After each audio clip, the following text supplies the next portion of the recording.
I'm going to call Andrew Little. Thank you, Mr. Chairman. Mr. Chairman, we're in the position at the moment of debating late on a Friday night because we haven't had the benefit of a proper, considered process to consider this legislation. The legislation that we are amending, that we only considered 6 weeks ago, now has to be corrected.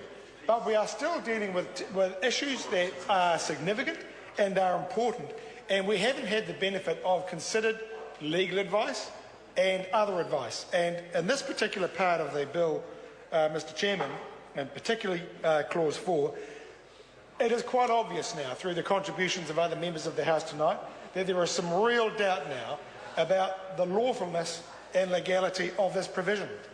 And we are in no better shape because we simply have not had access to advice, the sort of professional advice that officials would give us if this had properly gone before a select committee.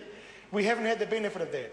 We haven't had the benefit of the Attorney General and his good officers to give advice about the lawfulness of this particular provision. And it is a matter of the pride and the reputation of this House that is now being put at stake, because we should never be put in the position. When I say we, all members of this House, whichever party we're from, whichever side we're on, none of us should be put in the position where we have a law in front of us that is patently doubtful and questionable as to its legal correctness.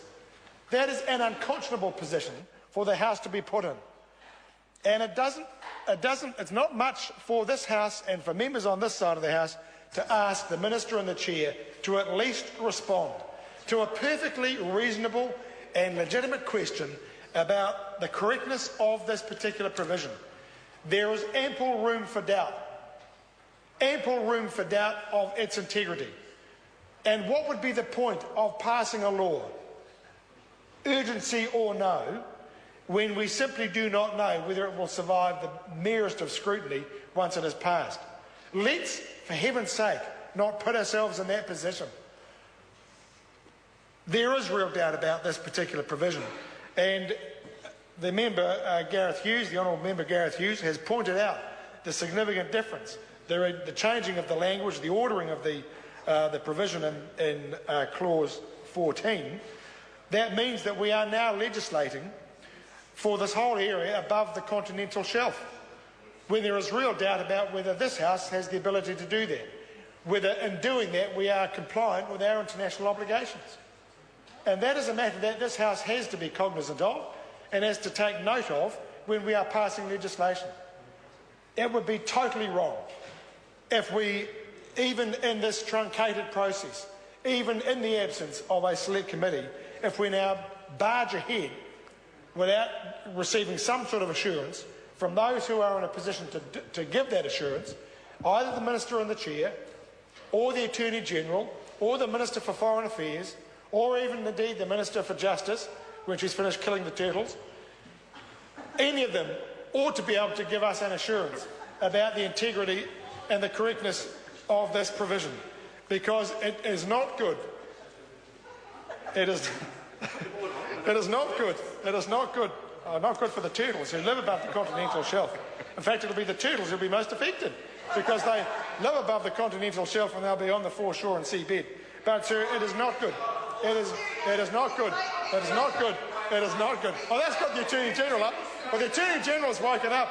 If only we could have the benefit of his advice on this particular provision, because it is a serious matter. We can laugh about that. We can laugh at the Attorney General. We can laugh about the turtles. But, sir, it is a matter of the integrity of this House and every member in it that we are called upon to consider a piece of legislation under urgency. We ordinarily ought to expect the Minister to answer legitimate questions where there is doubt. He has not done that, and we are in no better position. And it is wrong for us to be put in this position, and we must continue to oppose this unless and until we have some sort of assurance from the Minister and the Chair. We are being put in an impossible position, and it must never happen. And hopefully it will never happen again after this. Mr. Chair. I'm going to call Gareth Hughes. Yeah, thanks, Mr. Chair. Kia ora. Hey, Mr. Chair. So.